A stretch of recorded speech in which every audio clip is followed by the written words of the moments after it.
In this video, we are going to cover the philosophy of Jainism. And we are going to look about Jainism, then epistemology of Jainism, also the metaphysics, the concept of substance, then the classification of substance. After that, we are going to look about the soul or jiva, and also the inanimate substance or ajiva, and then the conclusion. So, in Jainism, we see that the concepts are traced back to Mahavira, who was a teacher of the 6th century BC, and he was a contemporary of the Buddha. So Mahavira's doctrine was a kind of reaction or kind of rejection to Brahmanism. That is, everything is the composition of Brahma. Now, Brahmanism, which was a religion based on Hindu scriptures, the Vedas, and Upanishad. So, in this Hindu scripture, the Veda and the Upanishad, it was like the Brahmanas thought about the divisions of society, then the caste, also the doctrines of reincarnation, then the karma, the merit, and all these important aspects, which is a kind of qualities of action. Now, this school was called as the Orthodox Darshan or the Astik Darshan because they view that Veda is the authority. Authority of Veda they believe in. Now, the Jainism and the Buddhism, which is the school of this is the school of Nastik Darshan or the school of heterodox Darshan. This particular school, they don't believe in the authority of Veda, and also the materialistic school Charvaka, they were the non-believer of Veda as well as the authority of Veda, and therefore they are called as the unorthodox darshan. Now, Buddhism and Jainism, they belong to the shamanic tradition. Buddhism and Jainism, also the Charvaka, they are called as the unorthodox or heterodox system. The main reason is they have refused to accept the Vedic authority. So this is a kind of introduction, and the main teaching about the shamanic tradition about they were about the distinction between souls and matter. Now, souls is something which is a kind of we can understand through the karma. Also, Jainism is atheistic. It is atheistic, but it has not completely denied the existence of God, but it has not accepted the authority of Veda. Now, Jainism or Jaina is derived from the word Jina. Jina is the word which means conqueror. Now, this common name was given to the 24 teachers, and these teachers were called the Tirthankars because they were the conquerors of all the passions, that is the Raga, Dvesha, and they have attained the liberation. Now, Jainism is also classified as a philosophy, which is a kind of way of life. More than religion, it defines the life and the way we should live our life. So they call it like, may I have a friendly relation with all beings, and they try to reduce the harm that we implicate or we provide or we give to the other beings. Now, Jainism has made a distinction between Jiva and Ajiva because they have made a distinction between Jiva and Ajiva, and therefore it is called as a dualism. This Jainism is also called as the pluralism because it has recognized the infinite number of animate and inanimate substances. And because it has realized or recognized the infinite number of substances, and therefore it is also called as metaphysical realism. And they said that every atom has a soul, but it is not jiva because they do not have sense organs. Then it does mean that the soul which has got the sense organs, then it is called as the jiva. Otherwise, it is not called as the jiva. Now, this soul is both permanent and changing. Now, because this has kind of some permanence and the change, And therefore, what Jiva is, Jiva could be extended in space, and those are the jivas which could not be extended, which is called as the ajiva. So Jainism has recognized souls, and it has recognized the individual soul, but it has not accepted the universal soul. Now, this should be very much clear that this individual soul is or will be called as jiva only when it will have the senses. If this individual soul has no senses, then it is not called as a jiva. Now, this is something very brief about the Jainism dualism, which is comprised of Jiva and Ajiva. Now, next is Jaina epistemology. Epistemology is the study of knowledge. Now, knowledge is something which gives us the path of liberation. So, knowledge is not something that can be grasped, but it is something which is a state of the soul. So, state of the soul itself is called as the knowledge, and knowledge is the essence of the soul. So, when we talk about the liberated soul, soul knows everything, and therefore it is called as the liberated because it has got the knowledge. Now, other thing which is very much important is that consciousness is the inseparable essence of every soul. That means soul has got the consciousness, and this consciousness is could not be separated from any of the soul. And this consciousness, it's like it's kind of manifest itself. Consciousness is the inseparable essence of every soul, and this consciousness is able to manifest itself and other objects. And this theory is called as the doctrine of relativity of knowledge and judgments. Now, when we talk about the knowledge, we have two classes of knowledge. One is called as the mediate knowledge, that is the paroksha, and the immediate knowledge, which is the aparoksha. Now, by the words, it becomes very simple that the mediate knowledge is the knowledge which the soul comes to have by the mediation of sense organs. That means the soul, which is the jiva, and the jiva can get the knowledge by the sense organ. So that kind of knowledge is called as the mediate knowledge. And this kind of knowledge is like whose acquisition involves something other than the soul itself. Uh, Now, we have other kind of soul, other kind of knowledge, which is an immediate knowledge, which soul obtains without the intervention of the soul or so sense organs. Like I told you that the soul, it's called as a jiva when it has got the sense organs. Now here, when I'm telling that this immediate knowledge is something which is received by the soul without the intervention of the sense organs, then does it means that that particular soul will not have sense organs? It is not like that. That soul will be called as a jiva, which has the sense organs. So now this soul, which is getting the knowledge, this soul is particularly which is getting the knowledge without the sense organs. That means this kind of knowledge is very different. Here, the intervention of the sense organs is not needed. But it does not mean that this particular soul will not have any kind of relation to the sense organs. It just means that this soul is not taking any kind of help from the sense organs. So this kind of knowledge is classified. One kind of knowledge which we can receive from the sense organs, and other kind of knowledge which we cannot receive from the sense organs, and there the intervention of the sense organ is not needed. Now the question is, what kind of knowledge we cannot receive from the sense organs? So let us see further. Knowledge is first is direct perception, that is internal or external, and this kind of knowledge is called mediate knowledge, because in this knowledge we need sense organs, we need five senses, also we need mind for receiving the knowledge. So this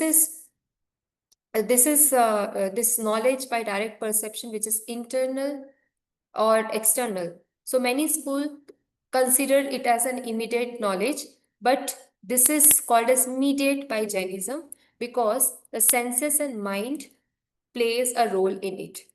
Also, we have immediate knowledge.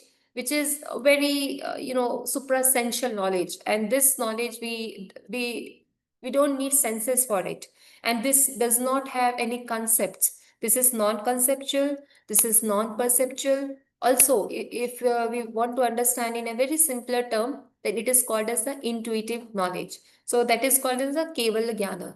And this Keval Jnana kind of knowledge would only be received when one has done a lot of tapasya, and one is able to conquer all kind of raga and dvesha, and are able to receive the purest form of knowledge. So, like I said, knowledge is not something which is external, but it is something which the soul possess, which is a state of the soul. So this state of the soul itself will become the immediate knowledge when the senses are not involved. Now, this immediate knowledge is divided into three parts, that is Avadhi, Manaha and Kevala. Also, we have the mediate knowledge, which is external and internal. This is divided into Mati and Shuta. Now, let us see all such kind of knowledge one by one. First is Avadhi. So, when a person is partially freed from the influence of the karma, then he will get the power of knowing the objects without the senses. And such kind of knowledge is called as the Avadhi Jnana.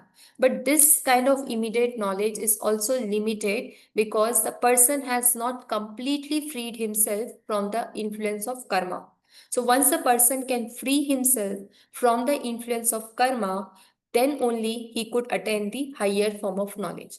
So let us see the second one, that is the Manapraya. Manapraya, it is a direct knowledge of the thoughts of others. So that means you are able to understand the thoughts of others without the need of senses. So sometimes we will say that we know what others are thinking without letting him to tell us. So this kind of knowledge is called as the Manapraya. This Manapraya is also called as the telepathy. Now this Pariyaya is possible when a person has overcome all kind of hatred, jealousy, etc. Now, by all these things, he can have a direct access to the present and past thoughts of the others. And this particular knowledge is called as the Paryaya, that is entering a mind. So we can see in both of the Avadhi and Mana Paryaya, the soul has got the direct knowledge which is not supported by the senses or the mind. And because it is not supported by the senses or the mind, and therefore it is called as the immediate knowledge. But though it is immediate knowledge, but this knowledge is limited because whatever the knowledge is, it is by the influence of karma. So once the karmic things stops, then the knowledge becomes more pure. Now the third one is the kevala, that is the omniscience. So here all kinds of karma that kind of obstruct the knowledge are completely removed from the soul. There arises in it the absolute knowledge or omniscience, and this omniscience is called as Kevala Jnana. And this Keval Jnana is unlimited and absolute knowledge. And these three are called as the extraordinary or ordinary or extrasensory perceptions, which is immediate. Now we have ordinary knowledge also, which is called as Mati and Shuta. Now Mati, that means in this thing, sense organs and the mind are essential. So mati means any kind of knowledge which we can obtain through the senses. Now, whatever we can obtain through the senses, that is called as mati. And this mati takes place in many ways. First, there is the sensation, and after the sensation, there comes the doubt, the question. That is once the question comes regarding any form of knowledge, then the process that starts is called as the speculation. After the speculation, you can get the definite judgment. That means there is a clarity. And when there is a clarity, there is a removal of doubt. That is the avaya. So when the doubt is removed, one is ascertained of the knowledge in the mind. And when one is ascertained, then knowledge will be stored in the mind and memory for long, which is called as the dharana, that is the retention. So in the Mati, we have seen the 4 steps. First, there is a sensation around. After the sensation, there would be the doubt. After the doubt, there is the doubt removal. And after the doubt removal, there is the retention. So let us talk about the very first man, the Adi Manav. That Adi Manav had a sensation of the things around him. So once he has got the sensation, what he tried to do? He tried to form the judgment about that sensation. And as soon as the judgment is created, that is verified by the perception, then the doubt is getting clear. So once the doubt is clear, then he gets the clarity, he gets the certainty. So once there is a certainty, there is a dharana, that is a retention. So this is how the mati works. Now, after this, we have Shruti Gyan. Now, Shruti Gnana is something which is the knowledge obtained from the authority. And this is the kind of knowledge which we hear from others. So, this kind of knowledge depends on the perception of sound or the written notes. And this Shruta is said to be preceded by Mati. So, these 2 kinds of ordinary knowledge, that is Mati and Shruta, are also the lowest kind of and also the lowest kind of immediate knowledge, that is the avadhi. They are not absolute knowledge, and there is a high chances that they have got the errors. Only the immediate knowledge like manapraya and kevala, they are supposed to have very less or limited error. So what kind of knowledge we have to, we have to be certain of is Manapraya, Paryaya, and Kevala. But the knowledge like Mati, Shruti, and Avadhi, we cannot be certain of. So now, for any kind of ordinary purposes, knowledge is divided into 2 kinds. That is Pramana, or knowledge of a thing as it is. And second is Naya, or the knowledge of the thing in relation. So when we talk about the pramanas, so here the pramanas are perception, inference, testimony, and naya means standpoint of thought from which we make a statement about the thing. So in Indian philosophy, there is a clear-cut distinction between valid and invalid knowledge. Valid knowledge always stand for that form of cognition which reveals reality in its true color, that is yathartheya. And if there is knowledge which is not giving the pure standpoint, then it is called as the invalid knowledge. So result of invalid knowledge is called aprama. So valid knowledge is called prama, and the invalid knowledge is called aprama. And when we have the methodology or the sources of getting the valid knowledge, that is called as pramana. So pramana is what? Pramana is the methodology of getting the valid knowledge. It is not the methods of getting the invalid knowledge. Why we are getting the valid knowledge? Because when we have the valid knowledge, then only we have the certainty. And when we have certainty, then only it is reflected in our mind, memory, and our overall functioning of the self. Now, after this, let us see the Syadavada, which is a Jaina theory of judgment. So, in every judgment, that is Naya, it should be qualified by some word, like somehow. And if it is qualified by somehow, then the limitation of the judgment and the possibility of other judgments becomes clear. So, Jaina view that all ordinary knowledge is partial. That means whatever we are getting from the ordinary knowledge, that means whatever we are getting from the functioning of Mati, Shruti, or Avadi, that are not complete knowledge. And because they are partial knowledge, they are relative. And because they are relative, that means they are true from some viewpoint. And because they are true from some viewpoint, therefore it is called as the Syadavada. The Syadavada is a doctrine of relativity, of knowledge and judgment. Syad means relative to some standpoint, and Vada means doctrine or theory. So Jaina qualifies the assertion that is Syat, somehow in a certain sense. So here are some ways of judging the validity of knowledge using the Syadavada.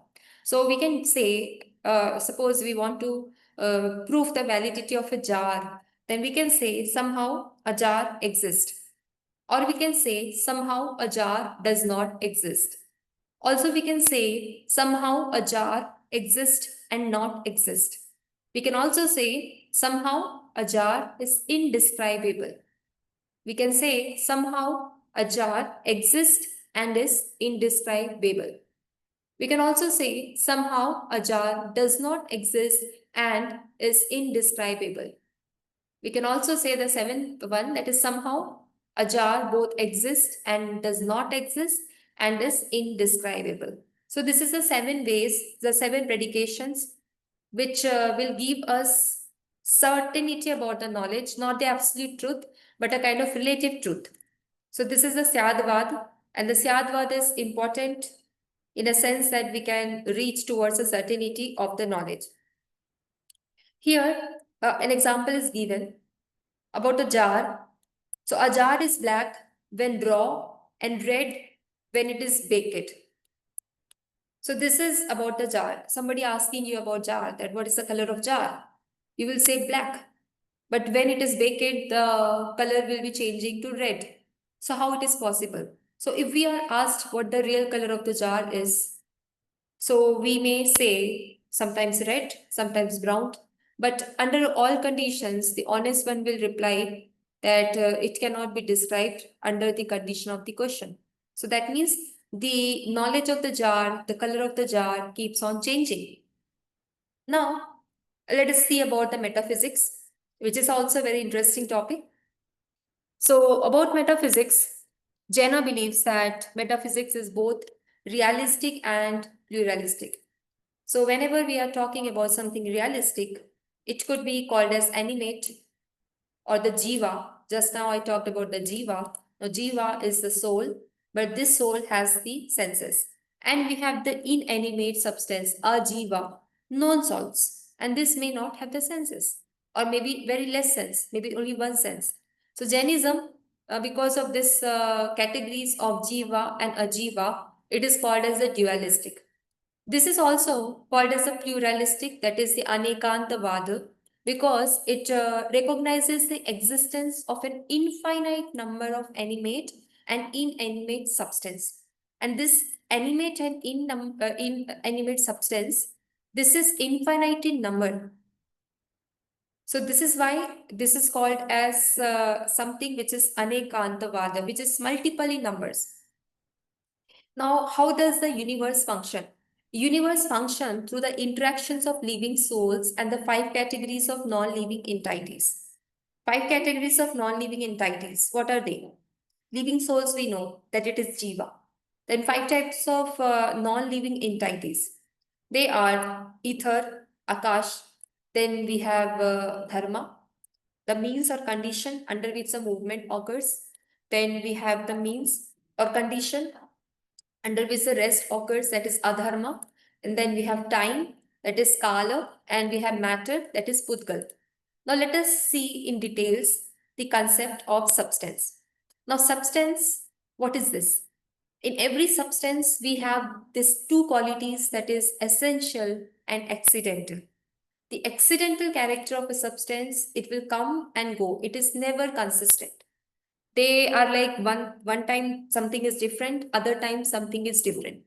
Now, for example, desire and pain are some of the accidental qualities. Sometimes we have pain, sometimes we don't have pain. So these are called the accidental characters which is possessed by the soul substance. And now this substance undergoes a change or modification. And what is undergoing change or modification? This is something which is called as accidental. Now, Jainas call an essential unchanging character. Now, there are essential unchanging character also, which is called as a guna or the quality, which is not changing. And also there is an accidental one, which is a changing character, and that is called as the pariyaya. So, substance is defined as one that possesses qualities or guna as well as modes or pariyaya. So substance has both the things. One thing is non-changing, that is the qualities or guna, and something which is always changing, that is the modes or pariyaya. Now, we know that change is there. Change and permanence both are real according to Jainism. Now, whenever we are talking about the change, change is true to the substance in one respect, which is called as the syat, whereas permanence is also true in another respect, that is also called as the syat. And whenever the contradiction between this change and permanence vanishes, then we know that all these things are relative and not absolute. And this theory is only called as Syadavada. So, reality, when we talk about the reality, it consists of three factors. One is permanence, second is origination, and third is decay. Now, what is permanence? So, in substance, we have the unchanging essence that is called as the permanent. And again, we have the origin and we have the decay, which is the pariyaya. So the reality of anything is defined by these three. That is the unchanging, that is permanent. Then we have origin and decay, that is the changing modes, that is the pariyaya. Now, Buddhism, we have talked about the momentariness, which is the theory that everything is changing. Now,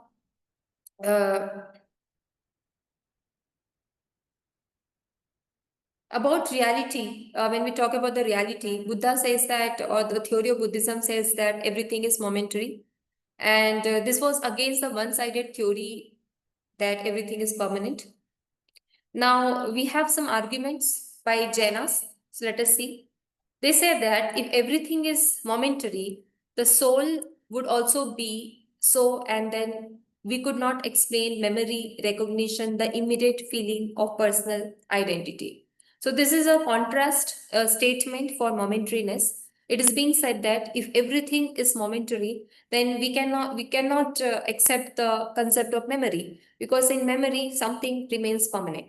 Second point is liberation would also turn meaningless, because we say that if everything is temporary, then why we need to be liberated? Liberation will also not be permanent.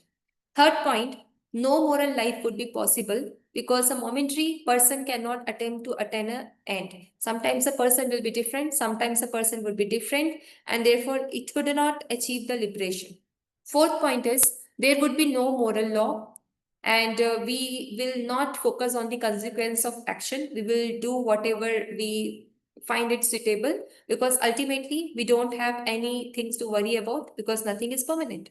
And the fifth point is neither perception nor inference reveals the existence of anything in the world in which there is only change and no element of continuity. So we have this sources of knowledge, that is permanence and inference. This would fail to reveal the existence of anything, because with this also we can just see the changes and we cannot see the continuity. So this way, a kind of momentariness has not been accepted as so far. Now we have the classification of substance. So Jaina has classified the substance into extended and the non-extended. So only one substance is not called as extended, that is the time, which has no extension. All other substance is called as the as to be consisting of extension, and therefore it is called as the astikaya. Now asti means something which is existing, asti, and the kaya means body. That means a substance should have this quality of astikaya. And now this astikaya is divided into two kinds, that is the jiva, the living, and the non-living, that is the ajiva, living and the non-living. Now, for the living, Jaina accept the common philosophical point of view that every substance has essential and accidental. Essential is something which is going to be with the substance as long as the substance is there. Accidental is something which will come and go, like desire, pain, etc. They are the accidental qualities, accidental characters, which is possessed by the soul substance. And this substance always undergoes change or modification. So Jaina calls an essential unchanging character, that is a guna, and accidental, that is a changing character, as pariyaya. So substance is defined as one that possesses qualities or guna as well as modes or pariyaya. So substance possessing extinction are subdivided into two kinds, that is jiva and the ajiva. So substance jiva, which is a kind of identical with the soul or spirit, and soul is something which could be perfected or could be liberated. And the soul which could not be perfect are called the Baddha soul. That means the bonded soul. Now here we know about the Jiva, that Jiva has two kinds of possibilities. One possibility is that it could be liberated, and one possibility is that it could not be liberated. So the jiva which could be liberated is called as the it's called as something which can be perfected, and the jiva which could not be liberated is called to be bondage. So soul in bondage are again two kinds. One which is capable of movement, that is drasha, and one which is not movable or which is immobile, that is called sthavara. Now, immobile substance have the most imperfect kinds of bodies. Now, this five kind of bodies will be made of earth, water, fire, air, or plants. They might have only one senses of touch, and they possess very kind of limited consciousness. Now, mobile substance have different degrees of perfection, and they have the senses like 2, 3, 4, or 5.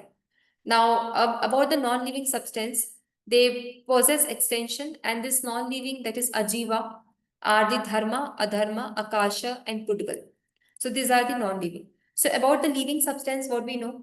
About living substance, we know that it is called as the jiva, and this jiva could either be liberated, which could be mukta, or it will always remain as the bondage. It is called as the badha. Now this jiva, the soul which is liberated is called as the mukta soul, but the soul which is which is bondage, which is in bondage, are again of two kinds, one which has a movement and one which has no movement.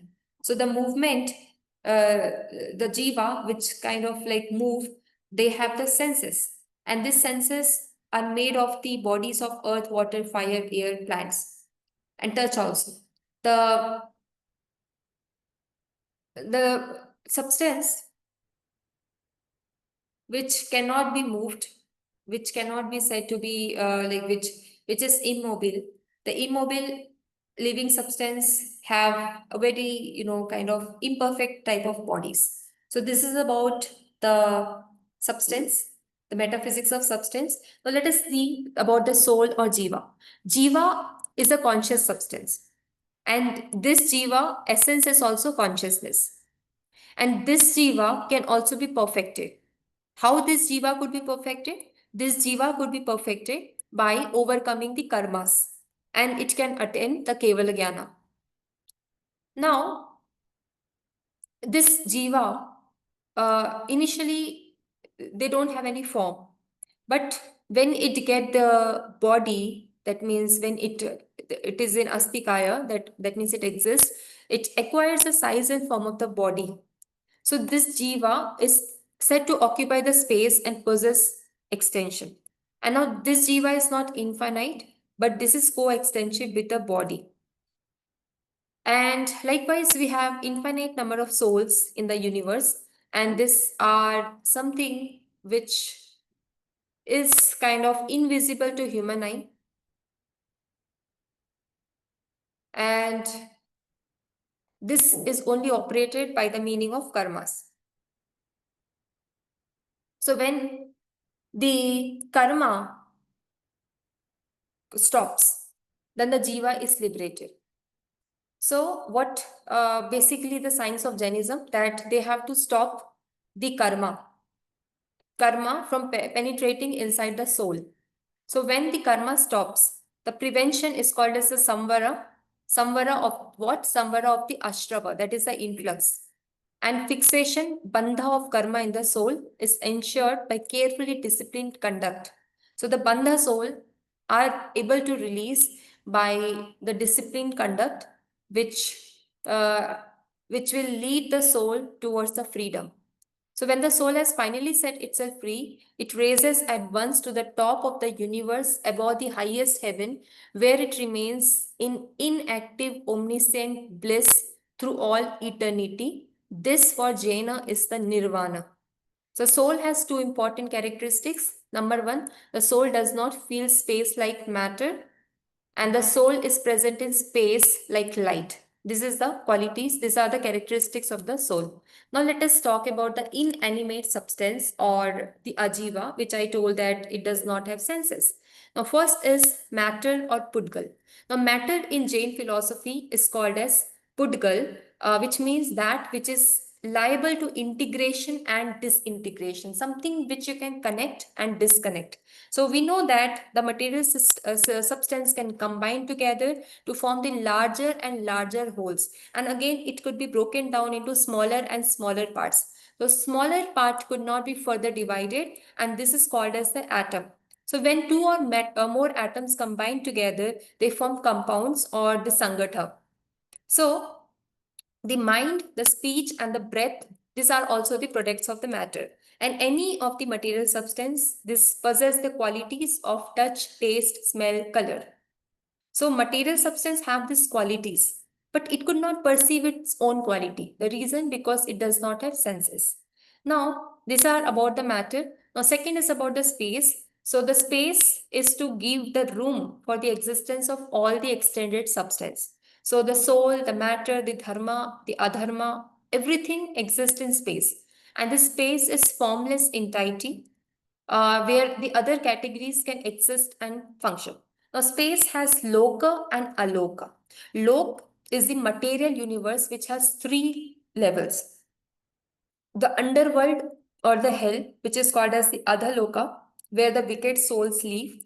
Then we have terrestrial live in the middle, that is Urdhavaloka, and we have the Aloka, which is the empty non-world which demarcates the end of the universe. Now, the liberated state is above all the three states of this Ardhaloka, Urdhaloka, and Aloka. Now, this is called as the Siddha Loka, which is the ultimate goal of our existence. Now we have the time or Kala. The time is the eternal and formless. And in Hinduism, Jainism believes that time is cyclical because time is consisting of the sequences of events of past, present, and future. And it is conceived as something which is very cosmological, and it is also represented by the 12 ages. Now, time is necessary condition for duration, change, motion, newness, and oldness.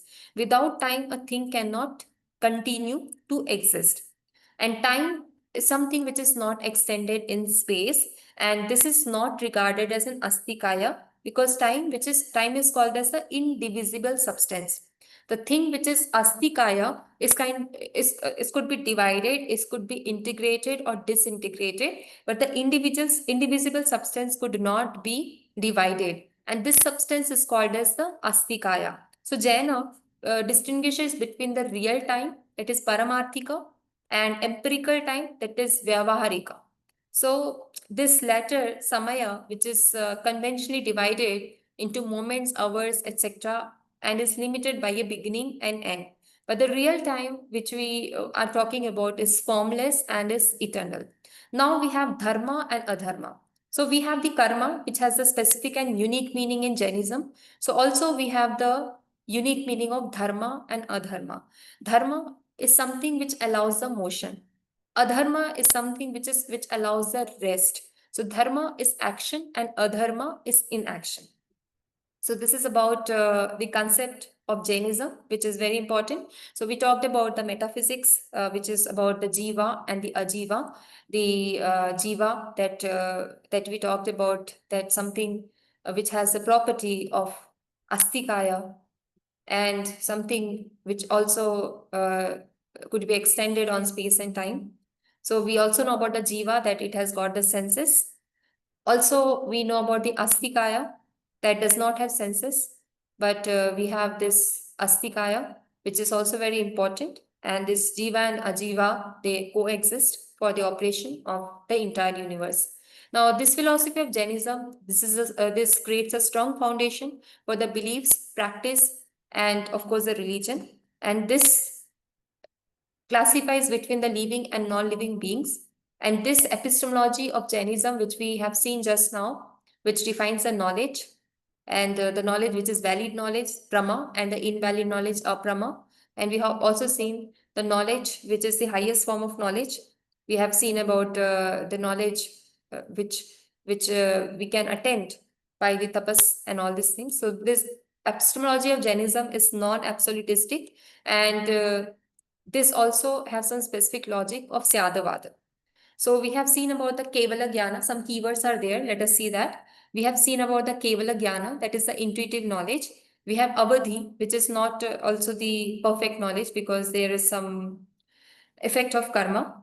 Also, we have Paryaya, which is also very purest form of knowledge where we can read and understand others' mind. Then we have Kevala, that is omniscience. The Mati is also not the like perfect form of knowledge because it depends on the senses. And also we have Shruta, which is the knowledge obtained from authority. So for dealing with this kind of complexity of knowledge, we have Syada, which defines the relative to some standpoint, and the Vada, that is a doctrine. And also we have a different kind of things like we have Akasha, matter, Pudgal, which possess the qualities and which also have, we have the modes also, which is always changing, that is Paryaya. We have seen about the emancipated soul, we have perfect soul, Mukta soul, bondage, that is Baddha soul, and the capable of movement, we have Tarsha, and the immobile, Stavara, annihilation, that is Nirjara. So these are some of the keywords. So thank you so much for watching this video.